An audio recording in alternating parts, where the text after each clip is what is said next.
Human rights protection welfare awareness organization వారు జిల్లా ప్రభుత్వ ఆసుపత్రి సందర్శన. ఈరోజు నల్గొండ ప్రభుత్వ ఆసుపత్రిని human rights protection welfare awareness organization జిల్లా యువజన విభాగ అధ్యక్షులు షేక్ నజీర్ సందర్శించడం జరిగింది. ఈ సందర్భంగా వారు మాట్లాడుతూ గత కొంతకాలంగా నల్గొండ జిల్లా ప్రభుత్వ ఆసుపత్రిపై ప్రజల నుండి వస్తున్నటువంటి ఫిర్యాదులను నిర్ధారణ చేసుకునేందుకు గాను నేడు జిల్లా ప్రభుత్వ ఆసుపత్రిని సందర్శించడం జరిగిందని తెలిపారు.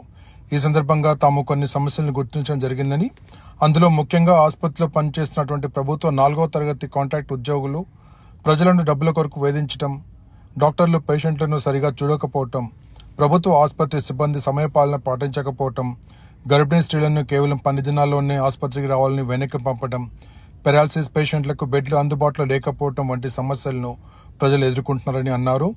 ఇటు సమస్యలపై జిల్లా కలెక్టర్ వెంటనే స్పందించి ప్రభుత్వ ఆసుపత్రిని గాడిలో పెట్టాలని డిమాండ్ చేశారు. ఈ కార్యక్రమంలో human rights protection welfare awareness organization రాష్ట్ర కార్యదర్శి మొహమ్మద్ నాజర్ అలీ మిర్జా, యువజన విభాగ రాష్ట్ర ఉపాధ్యక్షులు మొహమ్మద్ పర్వేజ్, జిల్లా అధ్యక్షులు ఐల వెంకన్న గౌడ్, జిల్లా మైనార్టీ సెల్ అధ్యక్షులు బుర్ఖాన్ ఖాన్ తదితరులు పాల్గొన్నారు.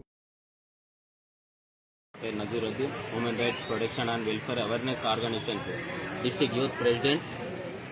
ఇక్కడ నల్గొండ జిల్లా ప్రభుత్వ ఆసుపత్రి ట్రీట్మెంట్ ద్వారా ప్రజలకు మరియు పేషెంట్లకు ఇబ్బందికరంగా చేస్తున్నారు. ఇది మన సూపరింటెండెంట్ గారి దృష్టిలోకి తీసుకొని రావాలన్నట్టుగా మనం రావడం జరిగింది. ఇక్కడ ఉన్నత అధికారులు కూడా స్పందించడం లేదు. దయచేసి ఇక్కడ ఉన్నంత అధికారులు గతంలో ఒక 2 నెలల ముందు ఒక ప్రెగ్నెంట్ లేడీ రావడం జరిగింది. ఆమె వచ్చిన తర్వాత కూడా కరెక్ట్గా రెస్పాన్సిబిలిటీ ఇవ్వలేదు. పొద్దున్న 7:30 టైంలో అట్లా వచ్చి 12కి సెకండ్ షార్టేజ్ అని వెళ్ళడం జరిగింది. దాంట్లో ఉన్నట్టు మన ఆశా వర్కర్లు.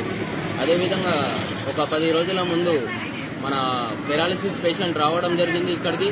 అయితే ట్రీట్మెంట్ అవ్వక ముందు బెడ్స్ లేవు అన్నట్టుగా మాట్లాడడం జరిగింది. దీంట్లో ఉన్నత డాక్టర్లు చెప్పడం జరిగింది బెడ్స్ లేవు అన్నట్టుగా. అయితే అతను బయట పండుకోవడం వల్ల అతనికి కొట్టారని చెప్పారు. పెరాలసిస్ వచ్చిన పేషెంట్ కి కొట్టడం జరిగింది. ఇక్కడ అంత దౌర్జన్యంగా చేస్తున్నారు. దయచేసి ఈ సమాచారాన్ని సూపరింటెండెంట్ గారికి ఆయన దృష్టిలోకి తీసుకుపోవాలని, ఉన్నత అధికారులకు కూడా తెలియపరచాలని నేను human rights protection and welfare awareness organizations తరఫున మీకు అడగడం జరుగుతున్నది. ఇక్కడ ట్రీట్మెంట్ కూడా కరెక్ట్ గా ఉండడం లేదు.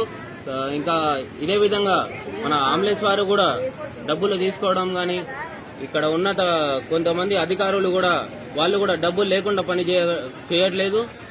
అదేవిధంగా ఎవరైతే డెలివరీ పేషెంట్స్ ఉన్నారో వాళ్ళకి బట్టలు ఏదన్నా ఉతకాలన్నా కూడా ఇది హాస్పిటల్, ప్రభుత్వ ఆసుపత్రి అంటే రూపాయి లేకుండా పని చేసే ఆసుపత్రి ఇది. ఎంతో మంది, కొన్ని వేల మంది, వందల మంది ఇక్కడికి రావడం జరుగుతున్నది.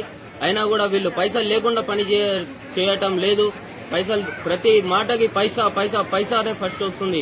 ఉన్నత అధికారులు కూడా ఇది మీ దృష్టిలోకి తీసుకోపోవాలి. తప్పకుండా ఖచ్చితంగా సూపరింటెండెంట్ గారి దృష్టిలోకి కూడా తీసుకుపోవాల్సిందిగా కోరుతున్నాము. ఇక్కడ ఉన్నత అధికారులు కూడా కరెక్ట్ గా స్పందించడం లేదు. మా human rights protection and welfare awareness organization తరఫున మేము ఆయన దృష్టిలోకి తీసుకోవాల్సిందిగా కోరుతున్నాము. షేక్ యాసిన్ నా పేరు, సంస్థ నారాయణపురం, యాదాద్రి భువనగిరి జిల్లా అది. మేము ఇక్కడ మా వైఫ్కి ఆపరేషన్ అయింది. ఇక్కడ మా బాబుకి ఆపరేషన్ అయింది. ఇక్కడ మా బాబుకు ఇక్కడ పైన 2వ ఫ్లోర్లో ఉన్నాడు మా బాబు. అడ్మిట్ చేసారు. ఇందాక మేడం కౌన్సిలింగ్ గిట్ ఇచ్చారు. ఇట్లా సంగతి మీరు వచ్చి 4 days అయింది. మేడం మేము వచ్చి 4 days అయింది. ఎట్లా మరి ట్రీట్మెంట్ మంచిగా చేస్తారు అనే కొంచెం టైం పడుతుంది అనేసి చెప్పారు. సరే నేను చెప్పిన కొంచెం దాని రోజు మేము వచ్చి లేట్ అవుతుంది ట్రీట్మెంట్ అనిపిస్తుంది. నాకైతే ఇప్పుడైతే మంచిగా కాపాడుతుంది. మేడం చెప్పారు కొంచెం టైం పడుతుంది అని చెప్పారు. టెస్ట్ ఇచ్చినాము, ఇంతవరకు ఇవ్వట్లేదు. అడిగితే ఏమంటున్నారు వాళ్ళు? అడిగితే ఇంక రాలేదు, పైనుంచి రావట్లేదు, మేమేం చేయాలి అన్నట్టుగా మాట్లాడుతున్నాం.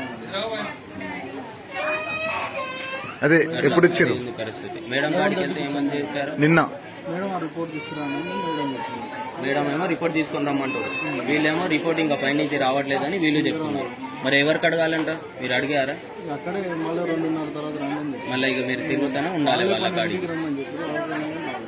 12 అయిపోయింది కదా మరి, అయిపోయినాక మళ్ళీ 2 o'clock రాలేదు. మళ్ళీ 2 o'clock. ఇట్లా మీకు